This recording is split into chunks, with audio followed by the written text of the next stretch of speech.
হ্যাঁ রে, কালার স্কিমটা ঠিক করে করতে পারলেই কিন্তু ছবিটা জমে যাবে। কিন্তু সালা এখান থেকে একটা হোটেল 40 মিনিট দূরে, ওটাই তো চাপ।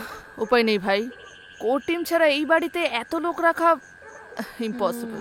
টেকনিশিয়ানসরা প্যাকআপের পর মদ খাবে, হিরো তার গার্লফ্রেন্ডকে নিয়ে আসবে, আর রাত হলেই তো খাটে খটাখট শব্দ হবে। এইসব তো এই বাড়িতে চলবে না বস। হ্যাঁ, তুই আর আমি এখানে থাকলে তো মানে এক ঘরে থাকলে তো একদম খাটে কোনো আওয়াজ হয় না, তাই না? যাকে ছাড়, শোন, কালকে গিয়ে হোটেলটা দেখে আসবো। বাড়িটা কিন্তু হাতছাড়া করা যাবে না। চারপাশটা দেখেছিস কতগুলো সিন উঠে যাবে বলতো।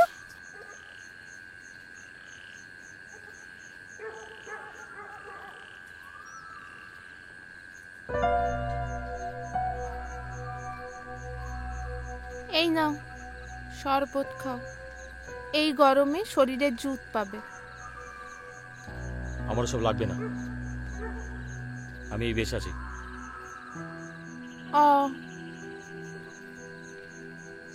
এই শোনো, এই এখানে না ভালো হাড়িয়া পাওয়া যায়, এনে দেবো? অরিজিনাল? ধুম কি হবে? হবে মানে আমাকে মনে হবে বোম্বের নায়িকা। পরখ করে দেখবে নাকি? দাঁড়াও, আনছি।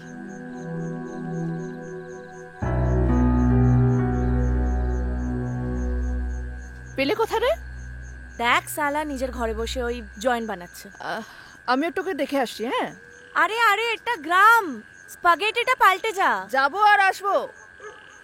এই মোহন, ওই ডাক্তার বাবু ও ঘরে আছে, ওষুধটা লাগবে, একটু নিয়ে আয় না বাবা। হ্যাঁ মা, যাচ্ছি।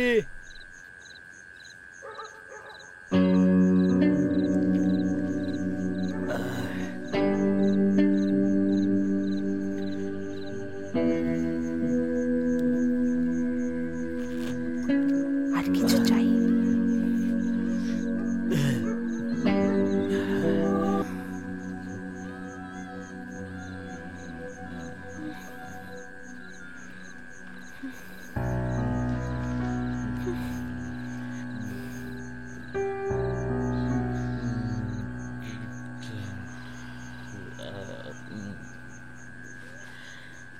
দেখ মা, এখানে একবেলা খেতে পাস তো আরেক বেলা জল খেয়ে শুতে হয়।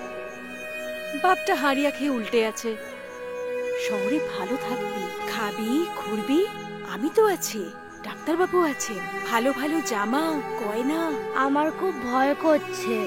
আমি তো আছি, ভয় কি রে?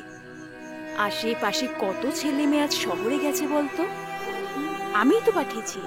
এমনি এমনি কি সবাই আমাকে মা বলে ডাকে? কি রে, যাবি তো? কি রে, বল না সোনা, যাবি তো? আমার খুব ভয় করছে। আর আমি আছি, ডাক্তারবাবু আছেন, ভয় কি?